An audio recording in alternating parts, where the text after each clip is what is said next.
Hello ladies and gentlemen, it's the Historical Gamer once again, and today I'm going to be playing Atlantic Fleet, a new-ish game that came out on Steam a couple of weeks, maybe a month or two ago. In the last video of this series, it was kind of a first impressions look. I played, through the second week of October of 1939, and I got some negative feedback because I'll be honest, it was kind of the first time I'd ever really played around with the game, and I was kind of showing the game off. And my initial intent was not to say, here's how you play the game. It wasn't an instructional video, and it wasn't really a review either. It was just sort of a, let's pick up this game, and assuming we know nothing, let's see how we can do. I do apologize if people don't like that approach, but to be honest, I think it's important to know, what is a game like if you pick it up? If you have no idea what you're doing, how easy is it to play? And while there certainly were some elements of my play, and I'm sure you'll see more elements here as we kind of play through this series that were less than perfect, I did find the game was relatively easy to pick up and start understanding. And as I continue to play through this series, it is, again, without having touched the tutorials, because while many people do look at tutorials, if you actually look at the statistics of it, the vast majority of people will never look at the tutorial on a game. They just want to jump in and start playing. So I figured that's probably the best way. If I'm trying to mirror the average customer experience, that's the most effective way to do it. With that being said, this is a turn-based naval combat game that looks at World War II during the Battle of the Atlantic between the Germans and, at least initially, the British.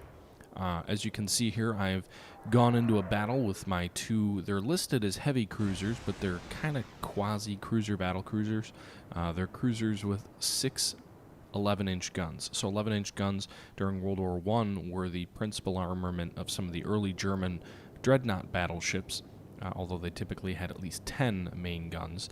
In this case, we only have 6 main guns because these are the pocket battleship classes. These are battleships that were built with the Washington Naval Treaty limitations in mind, that being a ship could not exceed 10,000 tons.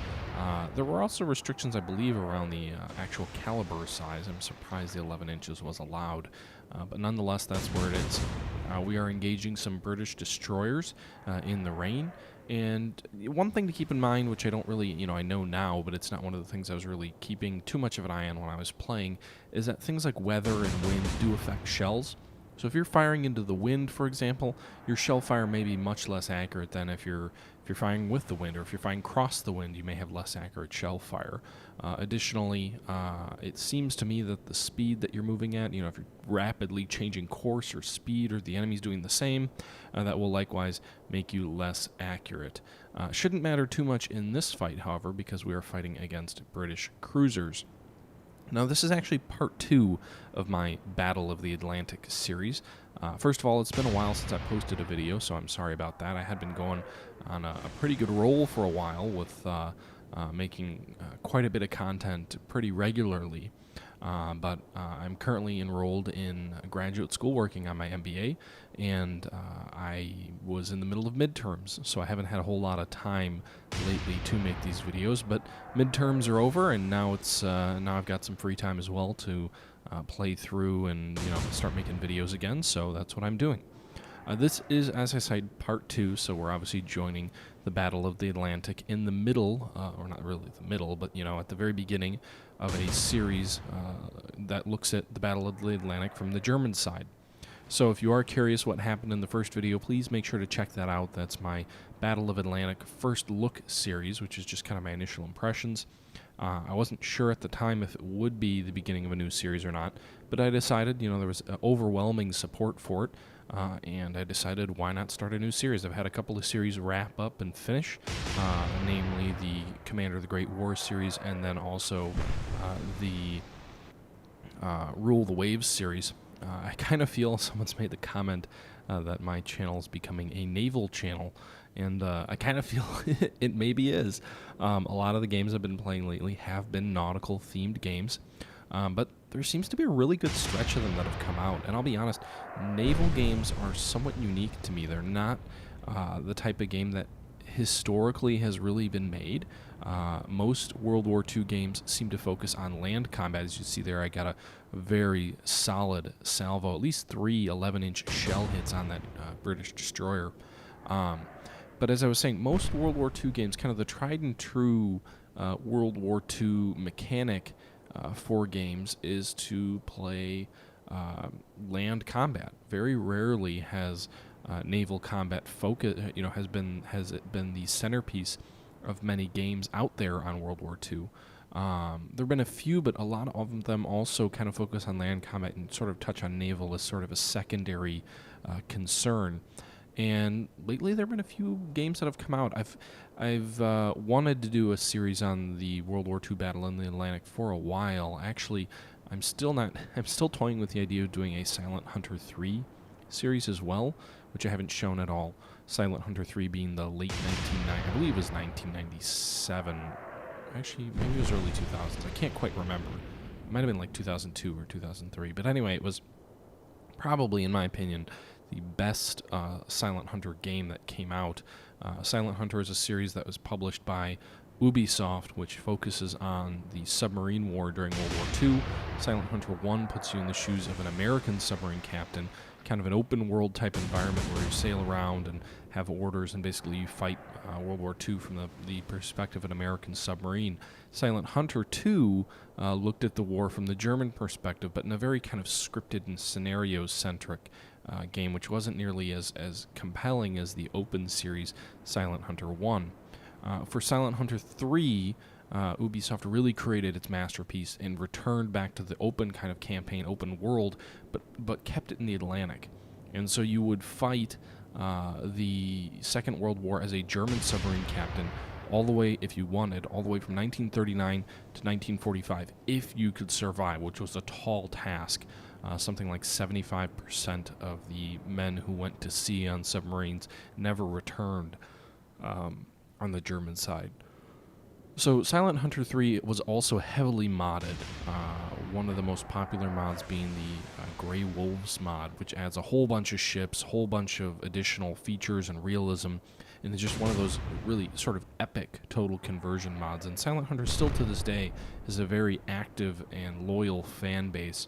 So I've been debating creating a Let's Play series around that, seeing how far I can get into World War II as a German sub-captain. My topic of discussion was going to be a two-part series of books by Clay Blair Jr., who was a historian who wrote two books in the late 90s on the German submarine effort. At least the claim of the book is that it was it was a unique look at the Battle of the Atlantic. Sort of traditionally, the Battle of the Atlantic was thought to be sort of this really close run thing where the Germans, got really close to, overwhelming the British and starving the island out.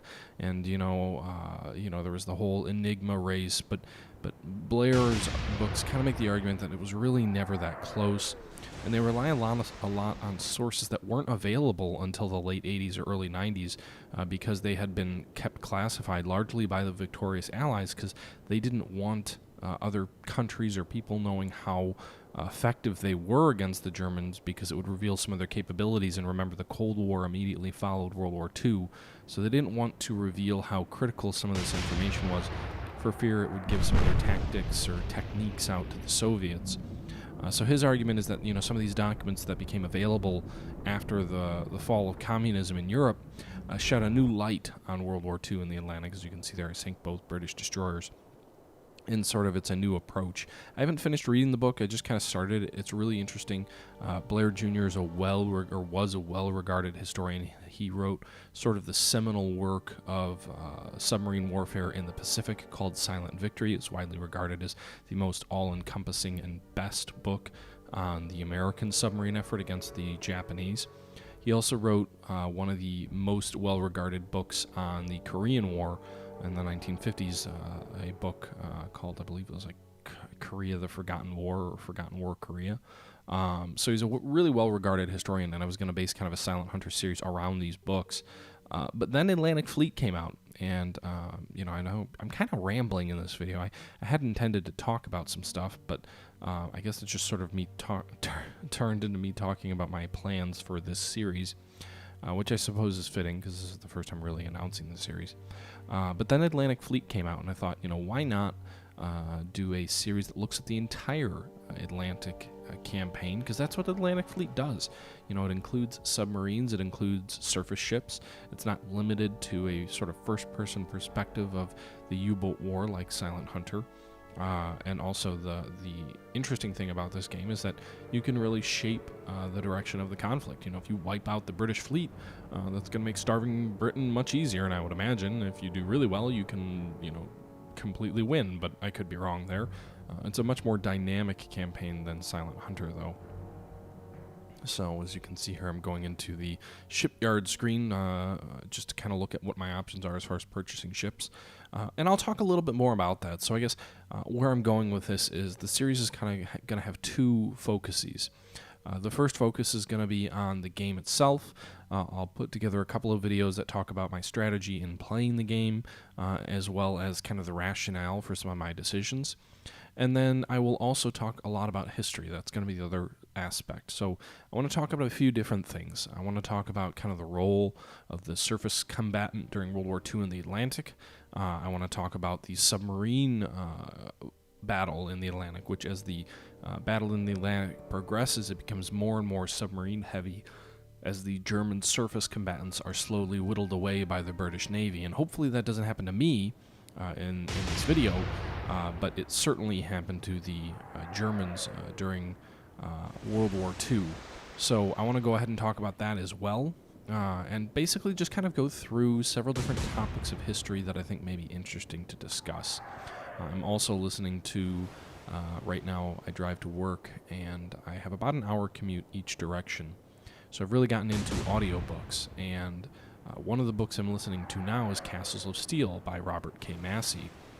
Now, if you've heard of Massey, you've probably heard of him because of his book Dreadnought, which is about the arms race between Germany and the British Empire in the run-up to World War I. And it's a brilliantly written book, and at least what I've read, I've only read about 2 chapters of it. I'm reading that as well as the book on the German submarine war during World War II. It's very well regarded in one of the new publications of, goodness, I can't even think. One of the new publications of The Guns of August. He actually wrote the introduction. Obviously not the original, but one of the newer versions of it. And he is a very well-regarded historian. He wrote a second book called Castles of Steel, which actually focuses on naval combat during World War I. And some of the topics in there actually I think are worth discussing in relation to World War II, namely kind of the role of battle cruisers and sort of their perceptions versus their actual reality, and how they did in reality to perception. Because I think there's sort of a perception out there that the battle cruiser was a failed concept. You know, a ship that was overgunned and under-armored and dramatically underperformed, and, you know, had its sort of comeuppance, I can't pronounce that, during the Battle of Jutland, which I don't think is terribly accurate. I've been debating writing my own sort of book on it, sort of a historical, maybe more like a pamphlet, 50 or 60 pages, just kind of detailing it, but I'm not sure if I'll ever get around to doing that, but I think it'd be an interesting idea. But yeah, so I mean, there's some different topics I want to talk about, and I certainly intend to do so. You can see here in this this battle here, I'm currently engaged with the Lützow, which is one of the German pocket battleship classes, the 6 11-inch guns versus, looks like 3 British cruisers, which is pretty ironic because this nearly perfectly mirrors the battle that the Graf Spee, which was a pocket battleship, fought against the British in, I want to say, the October, September, maybe November time frame of 1939. I don't remember offhand. I could look it up. That's the great power of the internet, but I already told you that. So anyway, so in this battle, you see my battle cruiser or heavy cruiser Lützow being engaged by 3 British cruisers, 2 light cruisers, and a heavy cruiser, I believe. It's, yeah, not going to spoil it, but you'll obviously see it play out. I think it would have been a better idea to have this actual fight as its own separate video, and then kind of talk about the actual battle between Graf Spee and the British cruisers, Ajax. I believe Achilles was there as well, and then Exeter. during the Battle of River Plate. But as it is, we're already in the midst of the fight, and I don't, I wanted to say the things that I already said, so cutting this out and reposting it somewhere else doesn't make a whole lot of sense. I will talk in more detail about the Battle of River Plate at a later time. It just won't be as perfectly synced up with the discussion as this fight would have been appropriate. You can see there we just got a single 11-inch shell hit on, looks like the Exeter, well, I don't know if it's the Exeter, but it's a British heavy cruiser with 8-inch guns. That was a pretty darn good hit, too. You saw a really big explosion there, some pretty heavy damage done to the British ship, but obviously it didn't sink, doesn't look like it's listing or anything like that. And the enemy continues to fail to find our range or be able to home in on us and lock us in as a target. And actually, as I see these shells arc through the air, the battle has about 15 more minutes to go. So I think what I'm actually going to do is totally revert on what I just said. And I'm going to cut this video off here. I guess you could say this video was more of a series introduction and sort of my plans for where this series is going to go. But what I'm going to do here is I'm going to go ahead and I'm going to cut this video off, and then I will touch on the rest of the battle in the next video in the series and talk in more detail about the Battle of River Plate, because again I think this video syncs up perfectly with that historical engagement. So with that being said, guys, I really appreciate you tuning in. Again, the Allies, I think they struck one hit, kind of a glancing blow that sailed over my ship. I got one good hit on their cruiser, and at the meantime, the range continues to close, and the fight is definitely not decided and still in doubt as they get a glancing blow there. So again, guys, thanks for tuning in, and until next time, this is the Historical Gamer saying thank you for watching, and I'm out.